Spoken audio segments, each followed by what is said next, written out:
வணக்கம் ஃப்ரெண்ட்ஸ். ரெகடிகாசி சீரியலில் என்ன எபிசோடில் என்ன நடக்குதுன்னு பார்க்கலாம் வாங்க. கிறிஷோட பாட்டி அவனை விட்டுட்டு ஹாஸ்பிட்டல்லேருந்து அப்படியே நைஸாக நழுவிடுறாங்க. வீட்டுக்கு வர்ற மனோஜ் விஜயா சொன்னது கேட்டது என்னது ஓடிட்டாங்களா அப்படின்னு அதிர்ச்சியாகி உட்கார்ந்துடுறாரு. உடனே விஜயா அப்படிதான் சொல்கிறாங்க.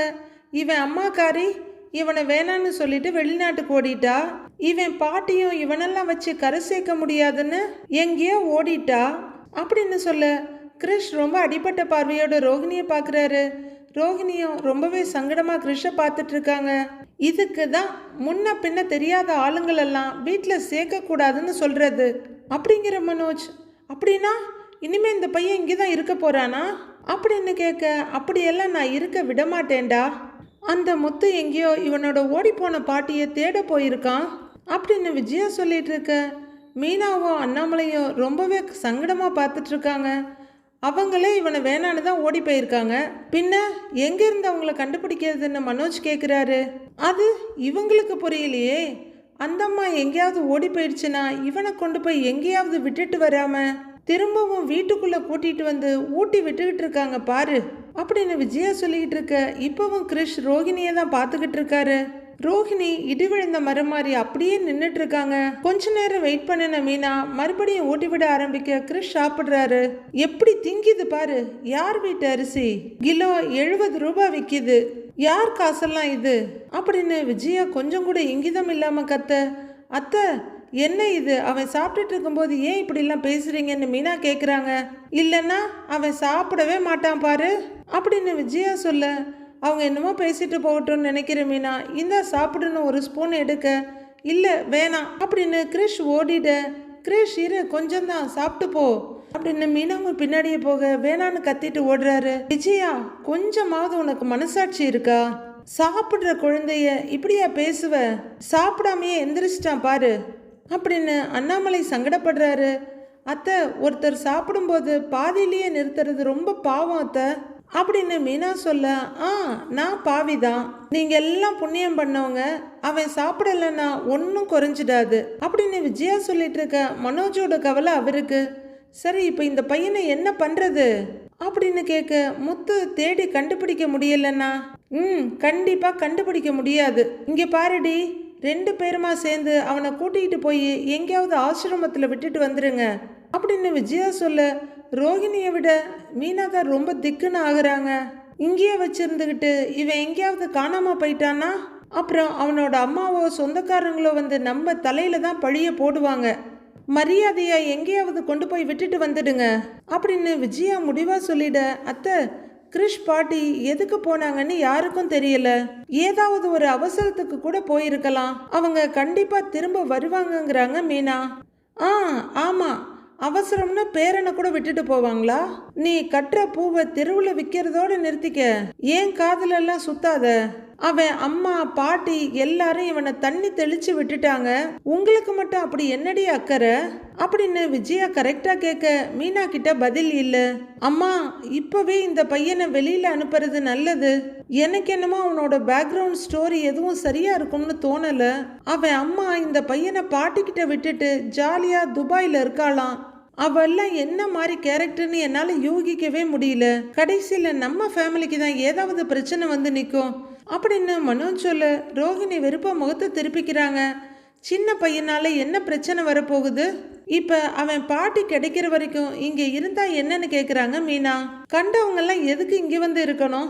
அப்படி நீங்கள் அவனை பார்த்துக்கணும்னா நீயும் முத்துவும் தனியாக வீடு எடுத்து அங்கே வச்சு அவனை பார்த்துக்கோங்க அப்படின்னு மனோஜ் சொல்லுன்னு சொல்கிறாரு. ஏய் இரு, எதுக்கு அவங்க வீட்டை விட்டு போகணும்? யாரோட ஒருத்தர் குழந்தையா இருந்தாலும் தனியாக விடக்கூடாதுன்னு அவங்க நினைக்கிறாங்க. ஆனால் நீ உன் சொந்த தம்பியையும் அவன் பொண்டாட்டியையும் வீட்டை விட்டு வெளியே போன சொல்ற. மனுஷனா பிறந்தா கொஞ்சமாவது மனசுல ஈரம் வேணும்டாங்கிறாரு அண்ணாமலை. அந்த ஈரத்தெல்லாம் நீங்களே வச்சுக்கோங்க. போற வர்றவங்களுக்கெல்லாம் இறக்கப்பட்டுக்கிட்டு நின்னா நாம தான் ஏமாந்து போய் நிக்கணும். ஒழுங்கா அவனை கொண்டு போய் ஆசிரமத்தில் எங்கேயாவது விட சொல்லுங்க அப்படின்னு விஜயா சொல்ல, விஜயா வாழ்க்கையில எல்லாமே கிடைச்சிடுச்சுன்னு ஆணவமா இருக்கக்கூடாது. காலம் எப்பவும் ஒரே மாதிரி இருக்காது. கடைசி காலத்துல நீயே முதியோர் இல்லத்துல போய் இருக்க வேண்டிய நிலைமை வரலாம் அப்படின்னு அண்ணாமலை சொல்ல, விஜயா மனோஜ் 2 பேரும் அதிர்ந்து போய் பார்க்குறாங்க. அப்பா நான் இருக்கும்போது அம்மா எதுக்குப்பா முதியோர் இல்லம்லாம் போகணும் அப்படின்னு பாசக்கார பையன் மனோஜ் கேட்க அதுதானேங்கிற மாதிரி நிமிந்து தெம்பா உட்காடுறாங்க விஜயா.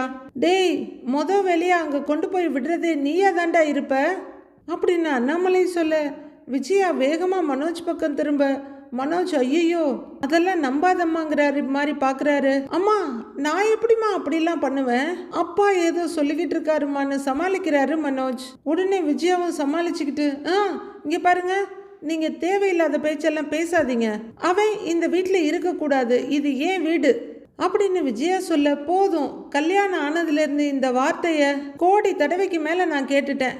ஏன் வீடு ஏன் வீடு, போகும்போது இந்த வீட்டை என்ன தலையில தூக்கி வச்சுக்கிட்டு போவியா அப்படின்னு அண்ணாமலை கேட்க ஏன் சொல்ல மாட்டீங்க, என்ன கல்யாணம் பண்ணினதுனால தானே இந்த வீடு உங்களுக்கு கிடைச்சது, இவ்வளவு பேசுறீங்களே, இப்படி ஒரு இடத்துல நீங்க வீடு கட்டியிருக்க வேண்டியது தானே, சும்மா எதையாவது பேசிக்கிட்டு அப்படின்னு அண்ணாமலையோட வாயை சூப்பரா அடைச்சிடுறாங்க விஜயா. அந்த பையன் இந்த வீட்டில் இருக்கக்கூடாது சொல்லிட்டேன், அவ்வளவுதான் சொல்லிட்டு உருன்னு உட்காந்துக்கிறாங்க விஜயா. அம்மா அவன் இங்க வீட்டில் இருக்க மாட்டாமா, நான் பாத்துக்கிறேன் விடுங்கன்னு கேரண்டி கொடுக்குறாரு மனோஜ். விஜயா அப்படின்னு பதில் சொல்ல உடனே திரும்பி ரோகிணி நீ என்ன சொல்றேன்னு கேட்குறாரு. அவங்க நான் என்ன சொல்லணும் அப்படின்னு கேட்க அந்த பையன் இங்கே இருக்கக்கூடாது தானே அப்படின்னு கேட்க ரோகிணி கிட்ட இருந்து பதில் இல்லை. அவன் இருக்கணும்னு நீ ஏன் நினைக்க போற, சரி இதை முடிவு பண்ணணும், வா நாம வெளியே போயிட்டு வந்துடலாங்கிறாரு மனோஜ். எங்கன்னு ரோகிணி கேட்க நீ வா சொல்றேன் வான்னு மனோஜ் கூப்பிடுறாரு. கொஞ்சம் தயங்குற ரோகிணியும் பின்னாடியே போயிட விஜயாவும் எழுந்து ரூமுக்கு போயிடுறாங்க. மீனா அசந்து போய் நிற்க மீனா இவங்க பேச்செல்லாம் எடுத்துக்காதம்மா, முத்து வரட்டும், அதுக்கப்புறம் எதுவாக இருந்தாலும் முடிவு பண்ணிக்கலாம் அப்படின்னு அண்ணாமலை சொல்ல மீனா கொஞ்சம் கடுப்பா கிச்சனுக்கு போறாங்க. கோவிலில் இருக்க யானை மேலே கிரிஷ் ஏறி உட்கார ட்ரை பண்ண சத்யா ஹெல்ப் பண்ணுறாரு. ஏறி உட்கார்ற கிரிஷ் ஹாய் மீனா ஆண்டி அப்படின்னு கையை காட்டிகிட்டு இருக்காங்க. மீனாவும் பதிலுக்கு சந்தோஷமாக கையசிச்சிட்டு இருக்காங்க. பக்கத்தில் அவங்க அம்மாவும் சீதாவும் நின்றுட்டு இருக்காங்க. அப்போ இந்த பையனோட பாட்டி எங்கே போனாங்கன்னு தெரியலையா அப்படின்னு அவங்க அம்மா கேட்க இல்லைம்மா நாங்கள் தேடிக்கிட்டு தான் இருக்கோம், எங்கே போனாங்க என்ன ஆனாங்க எதுவுமே தெரியல, பாவம் அவன் அப்படிங்கிறாங்க மீனா. ஐ அப்படின்னு வேற எதையோ பார்த்துட்டு கிரிஷ் கீழே இறங்க டேய் பார்த்துடா அப்படின்னு சத்யா பாதுகாப்புக்கு வந்து நிற்க மீனா அவங்க அம்மா சீதா 3 பேரும் டேய் பார்த்துடான்னு ஓடி வர்றாங்க. அங்கேருந்து ஜங்குன்னு குதிக்கிற கிரிஷ் கரும்பு ஜூஸ் புரியற இடத்துக்கு போறாரு. டேய் பார்த்துடா மெஷின் கிட்ட போகக்கூடாது, கையை விட்டுற போறேன்னு சத்யா கூடவே ஓடுறாரு. இவங்க 3 பேரும் கிரிஷோட வாழ்த்தனத்தை பார்த்து ரசிச்சுட்டு இருக்காங்க. கிரிஷ் ஒரு குதிக்க டேய் அப்படின்னு சத்யா பத்திரமா கொஞ்சம் தள்ளி கூட்டிட்டு வர்றாரு. டேய் உனக்கு வேணுமா நீ குடிக்கிறியான்னு கேட்க இந்த மெஷின்ல ஆப்பிள் ஜூஸ் வருமாங்கிறாரு கிரிஷ். இவங்க 3 பேரும் அதை கேட்டு ரொம்பவே சிரிச்சுக்கிட்டு இருக்க அதுல ஆப்பிள் ஜூஸ் எல்லாம் வராது, கரும்பு ஜூஸ் தான் வரும், குடிக்கிறியான்னு சத்யா கேட்குறாரு. ஆஹா வேண்டாம் அப்படின்னு கிரிஷ் சொல்ல கிரிஷ் அந்த மெஷின் கிட்ட எல்லாம் போகக்கூடாது சத்யா அவனை பத்திரமா பார்த்துக்கோங்கிறாங்க மீனா. சரிக்காங்கிறார் அவரு. கிரிஷ் உடனே கோவிலோட இன்னொரு பக்கம் யானையோட தும்பிக்கையை பிடிச்சிக்கிட்டு ஊஞ்சல் ஆடிக்கிட்டு இருக்க பார்க்க நல்லா துருன்னு இருக்கிறான். பாவம் அப்பா இல்லாத பையன், அம்மாவும் கூட இல்லைங்கிற இவனை விட்டுட்டு போறதுக்கு இவன் பாட்டிக்கு எப்படிதான் மனசு வந்துச்சோ தெரியல அப்படின்னு மீனாவோட அம்மா சொல்றாங்க.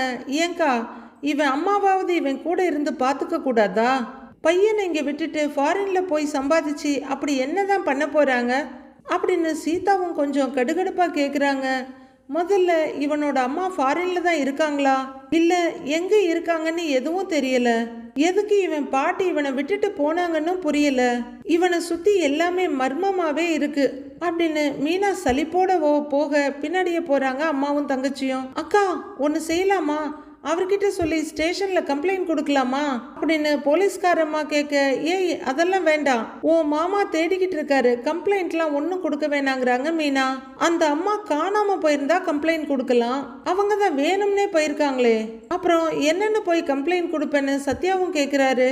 ஆமா என்ன காரணத்துக்காக அவங்க போனாங்கன்னு எதுவுமே தெரியல, போலீஸ் கேஸ்ன்னு போனா கிருஷ்ண விசாரிக்க ஸ்டேஷனுக்கெல்லாம் கூட்டிட்டு போவாங்க, அவன் சின்ன பையன் அவனுக்கு எதுவுமே தெரியாது, இதெல்லாம் அவன் மனசுதான் பாதிக்குங்கிறாங்க மீனா. கொஞ்ச நாள் பார்ப்போம், அவர் தேடிக்கிட்டு இருக்காரு, அவரால் கண்டுபிடிக்க முடியலன்னா அப்புறம் என்ன செய்யறதுன்னு யோசிக்கலாம் அப்படின்னு மீனா சொல்லிட்டு இருக்கு. ஆனா இந்த பையன் உன் வீட்டில் தங்கிட்டு இருக்கிறதுக்கு உன் மாமியார் எதுவும் சொல்லலையா அப்படின்னு சந்திரா கேட்குறாங்க. அவங்க தினமும் ஏதாவது சொல்லிக்கிட்டே தான் இருக்காங்க. அவங்கள பற்றி தான் தெரியுமே, சின்ன பையன்னு கூட பார்க்காம வாய்க்கு வந்ததெல்லாம் சொல்லி திட்டுறாங்கம்மா அப்படின்னு மீனா கொஞ்சம் கோவமா சொல்ல, மீனா வேணும்னா நம்ம வீட்டில் கொண்டு வந்து விட்டுரு, நான் பார்த்துக்கிறேங்கிறாங்க அவங்க அம்மா. அம்மா வேணாம்மா, உனக்கே பூ கொடுக்கற வேலையெல்லாம் நிறைய இருக்கும். சத்யாவும் வேலைக்கு போயிடுவான். கிரிஷ் வீட்டில் இருக்கிறது அத்தைக்கு மட்டும்தான் பிடிக்கல. ஆனா மாமா அவனை நல்லா பாத்துக்கிறாரு, ஸ்கூலுக்கெல்லாம் கூட்டிட்டு போயிட்டு வர்றாரு. எங்க கூடவே அவன் இருக்கட்டுமா அப்படின்னு மீனா சொல்ல, அவங்க அம்மா சரின்னு தலையாட்டுறாங்க. அக்கா நான் ஒரு ஐடியா சொல்லட்டுமா அப்படின்னு சத்யா கேட்க, என்னடான்னு கேட்குறாங்க மீனா. இவன் பாட்டியோட போட்டோ இருந்ததுன்னா அதை சோசியல் மீடியாவில் போட்டு தேடலாம். எனக்கு தெரிஞ்ச ஃப்ரெண்ட்ஸ் குரூப்லயே அனுப்புறேன், யாராவது பார்த்தாங்கன்னா நமக்கு இன்ஃபார்ம் பண்ணுவாங்கல்ல அப்படின்னு சத்யா சொல்ல, நல்ல ஐடியா தான். ஆனா இப்ப அவங்க போட்டோ எதுவுமே இல்லையேங்கிறாங்க மீனா.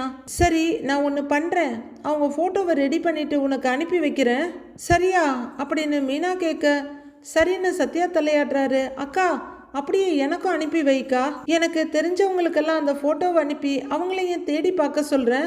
ஏன்னா எப்பவுமே அவருக்கு நிறைய சிக்னல் கிட்ட தான் டியூட்டி போடுவாங்க. அந்த அம்மாவை எங்கேயாவது பார்த்தா அவர் சொல்லுவாருங்கிறாங்க சீதா. சரி அப்ப நான் ரெடி பண்ணிட்டு உங்களுக்கு அனுப்புறேன் அப்படின்னு சொல்லிட்டு மீனா திரும்ப போக, அக்கா அப்புறம் ஒரு சந்தோஷமான விஷயம்க்கா, அவருக்கு அடுத்த கிரேட் ப்ரமோஷன் கிடைக்கும்னு சொல்லி இருக்காங்க, சீக்கிரம் கிடைச்சிருங்கிறாங்க சீதா. எல்லாரும் சந்தோஷமா சிரிக்க, அப்படியா சீதா, ரொம்ப சந்தோஷம். எல்லாம் கல்யாணமாகி நீ அந்த வீட்டுக்கு போன ராசி தான். என் பொண்ணுங்க எங்க இருந்தாலும் அவங்க இருக்கிற இடம் ரொம்ப நல்லா இருக்கும். நம்ம பெரிய மாப்பிள்ளைய கூட பாரு, கல்யாணத்துக்கு முன்னாடி சாதாரணமா தான் இருந்தாரு. மீனாவை கல்யாணம் பண்ணினதுக்கு அப்புறம் 2 கார் வாங்கிட்டாருல்ல அப்படின்னு சந்திரா ரொம்பவே பெருமையா சொல்லிக்கிறாங்க. அம்மா நீ இதெல்லாம் அவர் முன்னாடி எதுவும் சொல்லிடாத. அப்புறம் உங்க பொண்ணு என்ன அலாவுதீன் விளக்கா, அவ கூட இருந்தா எல்லாமே கிடைக்குமான்னு சொல்லி என்னை கிண்டல் பண்ணுவாரு அப்படின்னு மீனா சொல்ல, மற்ற 3 பேரும் விழுந்து விழுந்து சிரிக்கிறாங்க. பரவாயில்ல மீனா, மாப்பிள்ளை கூட சேர்ந்து நல்லா பேச ஆரம்பிச்சிட்டாங்கிறாங்க அவங்க அம்மா. மீனாவும் சந்தோஷமா சிரிச்சிட்டு, அதான் கூடவே இருக்கேன் இல்லம்மா அப்படின்னு சொல்ல, மற்ற 3 பேரும் சந்தோஷமா சிரிச்சிட்டு இருக்க, அங்க ஒரு குதிச்சுட்டு, ஆண்டி வீட்டுக்கு போலாமான்னு கிரிஷ் வந்து நிற்கிறாரு. கொஞ்ச நேரம் கழிச்சு போலாமான்னு மீனா கேட்க, எனக்கு ஹோம் ஒர்க் இருக்கு அப்படின்னு கிரிஷ் சொல்ல, சரி போகலாங்கிறாங்க மீனா. உடனே கிரிஷ் தலையில கையை வச்சு விளையாட்டா முடிய கழிச்சு விட்டுக்கிட்டே சத்யா, என்ன பசங்க ஹோம் ஒர்க்ல இருந்து எஸ்கேப் ஆக தான் பார்ப்பாங்க, இவன் என்னடானா அப்படியே உல்டாவா சொல்றான்னு கேக்குறாரு. ஏய் நல்லா படிக்கிற பையன்டா, கிளாஸ்ல இவன் தான் ஃபர்ஸ்ட் ரேங்க் வாங்குறாங்கிறாங்க மீனா. ஓ அப்படின்னு சந்தோஷமும் ஆச்சரியமா சத்யா சொல்ல, பரவாயில்ல நல்ல புத்திசாலி பையனா தான் இருக்கான், திருஷ்டி சுத்தி போடு அப்படின்னு மீனா அம்மா கிறிஷுக்கு திருஷ்டி கழிச்சிட்டு அப்படியே உணர்ச்சி வசப்பட்டு அவனை அப்படியே ஹக் பண்ணிக்கிறாங்க. மீனா உன் மாமியார் ரொம்ப திட்டினா இவனை நம்ம வீட்டுக்கு கூட்டிட்டு வந்துரு அப்படின்னு சொல்ல, அவங்க திட்டுறதுக்கு என்னைக்கு தாம்மா ஒரு அளவு இருக்கு அப்படிங்கிறாங்க மீனா. அவங்களுக்கும் பேரன் பேத்தி எடுக்கிற வயசாயிடுச்சுல்ல, இந்த பையனை அவங்க பேரனா நினைக்க வேண்டியது தானே அப்படின்னு சந்திரா கேட்க, அதுக்கு கிரிஷ் ஒரு பணக்கார வீட்டுல இருந்து வந்திருந்தா என் மாமியார் அவனை பாசமா பார்த்துட்டு இருந்திருப்பாங்க. அவங்கள பத்தி தான் தெரியுமே, பணத்துக்கு கொடுக்குற மரியாதையை மனுஷங்களுக்கு கொடுக்க மாட்டாங்க. அவங்களெல்லாம் மாற்ற முடியாதுமா. சரிம்மா நான் போயிட்டு வரேன் அப்படின்னு கிருஷ்ண கையில் பிடிக்கிறவங்க, வரேன் சத்யா, வரேன் சீதா. அப்புறம் சீதா உன் வீட்டுக்காரருக்கு வாழ்த்து சொன்னேன்னு சொல்லிடு அப்படிங்கிற மீனா. கிரிஷ் வா போலான்னு கூப்பிட, டேய் செருப்பு போட்டுக்கிடான்னு சத்யா சொல்ல, செருப்பு போட்டுக்கிட்டு எல்லாருக்கும் பை பைன்னு சொல்லிட்டு கிரிஷ் வர்றாரு. அவங்களுமே சந்தோஷமா பை சொல்லிட்டு இருக்காங்க இவங்க 2 பேருக்கும். மனோஜும் ரோஹிணியும் ஒரு ரெஸ்டாரண்ட்ல உட்கார்ந்துருக்காங்க. அங்க போய் கூட மனோஜால ஒரு இடத்துல உட்கார முடியல, பயங்கர ஹைப்பர் ஆக்டிவ் அவரு. இங்கேயும் அங்கேயும் நடந்துட்டு மறுபடியும் வந்து உட்கார்றாரு. என்ன மனோஜ் வந்ததுல இருந்து எதுவுமே சொல்ல மாட்டேங்கிற, இப்ப எதுக்கு ரவியை வர சொல்லியிருக்க, என்னை வேற ஸ்ருதியையும் கூப்பிட சொல்லியிருக்கன்னு ரோஹிணி கேள்வியா கேக்குறாங்க. அவன் வரட்டும் நான் சொல்றேன் அப்படின்னு மனோஜ் சொல்லிட்டு இருக்க, வெளியே ஒரு ஆட்டோல வந்து ஸ்ருதி இறங்குறாங்க. ரவி அவரோட பைக்ல வந்து நிறுத்திட்டு இருக்காரு. ரவி ஹெல்மெட்டை கழட்டிட்டு திரும்ப ஸ்ருதியை பார்த்துட்டாரு. ஸ்ருதி இவரை பார்த்துட்டு பக்கத்துல வர, ஏய் ஸ்ருதி நீ எங்க இங்கன்னு கேக்குறாரு. நீ எதுக்கு இங்க வந்திருக்கியோ அதுக்கு தான் நானும் வந்திருக்கேன், மனோஜ் உன்னை வர சொன்னாரான்னு கேக்குறாங்க ஸ்ருதி. ஆமாங்கிறாரு ரவி. ரோஹிணி தான் என்ன கால் பண்ணி வர சொன்னாங்க, உன்னையும் கூப்பிட்டுதா சொன்னாங்க அப்படின்னு ஸ்ருதி சொல்ல, எதுக்கு வர சொல்லியிருப்பாங்கன்னு ரவி கேக்குறாரு. தெரியல, அங்க போய் தான் என்னன்னு கேட்கணும், வா அப்படின்னு ஸ்ருதி சொல்ல, வா போய் கேட்போன்னு 2 பேரும் உள்ளர வர்றாங்க. அப்படியே உள்ளர நுழையிறவங்க ஒரு பார்வை பார்க்க அங்க மனோஜ் உட்கார்ந்துருக்கதை பார்த்துடுறாங்க. ஏய் மனோஜ் அப்படின்னு சொல்லிக்கிட்டே ரவி வர, வாங்க உட்காருங்கிறாரு மனோஜ். ஹாய் ரோஹிணி அப்படின்னு ஸ்ருதியும் வந்து உட்காடுறாங்க. அப்போ ஒரு வெயிட்டர் வந்து, சார் என்ன வேணும்னு கேட்க, இப்போதைக்கு ஒரு சொல்யூஷன் வேணுங்கிறாரு மனோஜ். டேய், அவர் சாப்பிட்றதுக்கு என்ன வேணும்னு கேட்குறாருடா அப்படிங்கிற ரவி. சார் 5 மினிட்ஸ் சார், நான் அப்புறம் கூப்பிடுறேங்கிறாரு. ஓகேங்க சார், அவர் நகர்ந்துடுறாரு. எதுக்குடா என்னை வர சொன்னேன்னு ரவியும், ரோஹிணி எதுக்கு எனக்கு கால் பண்ணி வர சொன்னீங்கன்னு ஸ்ருதியும் கேட்குறாங்க. தெரியல, இவர் தான் உங்ககிட்ட ஏதோ பேசணும்னு சொல்லி வர சொன்னாரு, எங்கிட்டையும் பேசணும்னு சொன்னாரு அப்படின்னு ரோஹிணி சொல்ல 3 பேரும் மனோஜை பார்க்குறாங்க. ஏண்டா வீட்டுக்கு வந்ததுக்கப்புறம் சொல்லியிருக்கலாம்ல, அப்படி என்ன அவசரம்னு ரவி கேட்குறாரு. நம்ம வீட்டில் நடக்கிறதெல்லாம் நீங்கள் பார்த்துக்கிட்டு தானே இருக்கீங்க அப்படின்னு மனோஜ் கேட்க, வீட்டில் நிறைய விஷயம் நடக்குது, நீ எதை சொல்கிறேன்னு ரவி கேட்குறாரு. இப்போ நம்ம வீட்டில் இருக்க பெரிய பிரச்சனையே அந்த பையன் கிரிஷ் தான் அப்படின்னு மனோஜ் சொல்ல 3 பேரும் என்னடா இது ஒரு டாபிக்கா அப்படின்ற மாதிரி பார்த்துக்கிட்டு இருக்காங்க. அவன் சின்ன பையன் பாவம், அவன் இருக்கிறது ஜாலியாக தானே இருக்குங்கிறாங்க ஸ்ருதி. அவனை எதுக்கு பிரச்சனை லிஸ்ட்ல சேர்க்குறீங்கன்னு கேட்குறாங்க. அவன் பெரிய பிரச்சனையா மாறிடக்கூடாதுங்கிறதுக்காக தான் சொல்கிறேன். அவன் பாட்டி போயிட்டாங்க அப்படின்னு மனோஜ் சொல்ல, ஓ இறந்துட்டாங்களான்னு வருத்தமா கேட்குறாங்க ஸ்ருதி. உடனே ரோஹிணி திக்குன்னு பார்க்குறாங்க. எங்கேயோ போயிட்டாங்கங்கிறாரு மனோஜ். ரெண்டும் ஒன்று தானே ஸ்ருதி சொல்லிட்டு இருக்க. ஸ்ருதி இரு, அவன் என்ன சொல்ல வர்றான்னு கேட்கலாம் அப்படின்னு ரவி சொல்ல, அவங்க பாட்டி காணாம போயிட்டாங்க அப்படிங்கிறாரு மனோஜ். அப்படியா, ஹாஸ்பிட்டலில் தானே இருந்தாங்க அப்படின்னு ரவி கேட்க, இப்போ அவங்கள காணோமா, ஹாஸ்பிட்டலை விட்டு ஓடிட்டாங்களாங்கிறாரு மனோஜ். கிருஷ்ண விட்டுட்டா போனாங்க ஏன்னு கேட்குறாரு ரவி. அது எப்படிடா எனக்கு தெரியுங்கிறாரு மனோஜ். அப்புறம் எதுக்கு எங்களை வர சொன்னீங்கன்னு ஸ்ருதி கேட்க, ரோஹிணி அவங்களுக்கு புரியுற மாதிரி நீயே சொல்லு அப்படின்னு மனோஜ் சொல்ல, என்னை எதுக்கு வர சொன்னேன்னு எனக்கே தெரியல, ஹோட்டலுக்கு வான்னு சொன்ன, நான் வந்தேன், அப்புறம் ஸ்ருதியை கால் பண்ணி கூப்பிட சொன்னேன், இப்ப என்ன சொன்ன எனக்கு என்ன தெரியுங்கிறாங்க ரோஹிணி. ஆமால, உனக்கே நான் சொல்லல, சரி இப்ப எல்லாருக்கும் புரியுற மாதிரி சொல்றேன், நல்லா கவனிங்கிறாரு மனோஜ். அவர் ஒரு கான்ஃபரன்ஸ் ரேஞ்சுக்கு பில்டப் கொடுக்க 3 பேரும் சீரியஸாக அவரை பார்க்குறாங்க. இப்போ அந்த கிறிஷோட பாட்டி காண போயிட்டாங்க, அப்படி சொல்ல முடியாது, சொல்லாமல் கொள்ளாமல் போயிட்டாங்க, திரும்பவும் வருவாங்கன்னு எனக்கு தோணலை, அதனால் அந்த பையனை முத்துவும் மீனாவும் நம்ம வீட்லேயே தங்க வைக்கிறதா சொல்லிட்டு இருக்காங்க, அதுக்கு அப்பாவும் முத்து சொல்கிறது தான் கரெக்டுன்னு சொல்லிட்டு இருக்காரு, எனக்கு இது சரியா படலை அப்படின்னு மனோஜ் சொல்ல, டேய் இப்போ அந்த பையனுக்கு நீ யாருமே இல்லை, பாட்டியை வேற காணோன்னு சொல்ற, அப்புறம் அவன் எங்கடா போவாங்கிறாரு ரவி. அவன் இப்போ எங்க போவாங்கிறது பிரச்சனை இல்லை, அவனை நம்ம வீட்டில் வச்சுக்கிறதா இல்லை வேணாமாங்கிறது தான் பிரச்சனை. யாரோ ஒரு பையன், அவன் அம்மா யாரு அப்பா யாருன்னு எதுவுமே நமக்கு தெரியாது அப்படின்னு மனோஜ் சொல்லிட்டு இருக்க. மனோஜ் இப்போ எதுக்கு இதெல்லாம் பேசிக்கிட்டு இருக்கிற அப்படின்னு ரோஹிணி கேட்க, என்ன இப்படி பேசுறான்னு திடுக்குன்னு பார்க்குறாரு மனோஜ். அதான் யாருக்குமே ஒன்றும் தெரியாதுன்னு சொல்லிட்டல, இப்போ எதுக்கு தெரியாத விஷயத்தெல்லாம் நம்ம பேசிக்கிட்டு இருக்கணும், இப்போ நீ என்ன சொல்ல வந்தியோ அதை மட்டும் சொல்லு அப்படின்னு ரோஹிணி சொல்ல, அந்த பையனை நம்ம வீட்டில் வச்சுக்கலாமா வேணாமாங்கிற கொஸ்டின் வரும். அப்போ அந்த முத்து அன்னைக்கு மாதிரியே எல்லாரையும் ஓட்டு போட சொல்லுவான் அப்படின்னு மனோஜ் சொல்லிட்டு இருக்க. சரி அதுக்கு என்னன்னு எரிச்சலா கேட்குறாரு ரவி.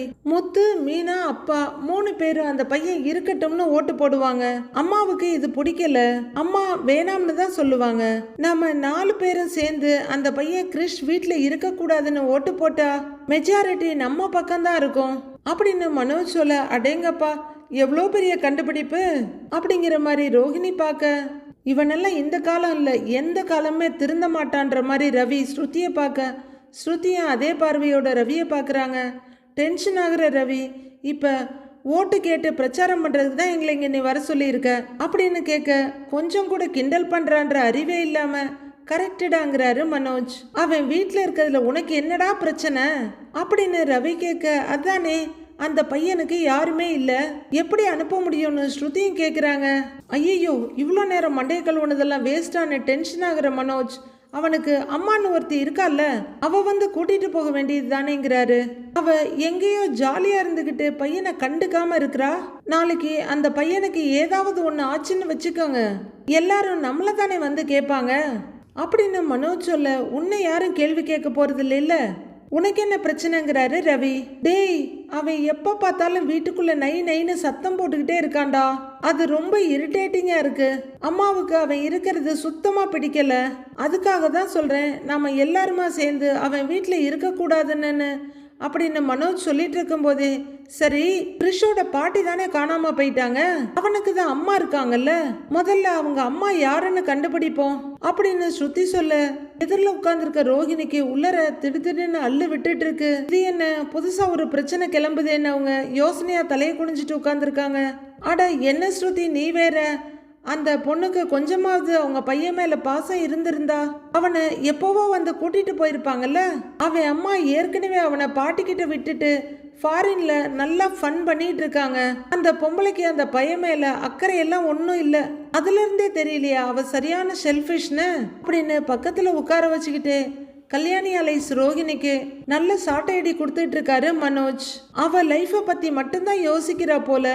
என்ன ரோஹிணி கரெக்டு தானே அப்படின்னு வேலைக்கு சாட்சியா ஓனானைய கூப்பிடுறாரு மனோஜ். ரோஹிணி புரியாம என்னதுன்னு கேட்க, இல்ல அவ லைஃப்ல அவ ஜாலியா வாழணுங்கிறதுக்காக தானே அந்த பையனை விட்டுட்டு போயிருக்கா அப்படின்னு மனோஜ் கேட்க, அது நமக்கு எப்படி தெரியும், ஏன் சிச்சுவேஷன் என்னன்னு ரோஹிணி ஆரம்பிக்க, 3 பேரும் அவங்களையே கூர்மையா பார்த்துக்கிட்டு இருக்க டக்குன்னு சுயநினைவுக்கு வர்ற ரோஹிணி, அந்த பொண்ணு சிச்சுவேஷன் என்னன்னு யாருக்கு தெரியும் அப்படின்னு ரோஹிணி முடிச்சுட்ட, ஓ அப்படின்னு கொஞ்சம் ரிலாக்ஸ் ஆயிடுறாங்க.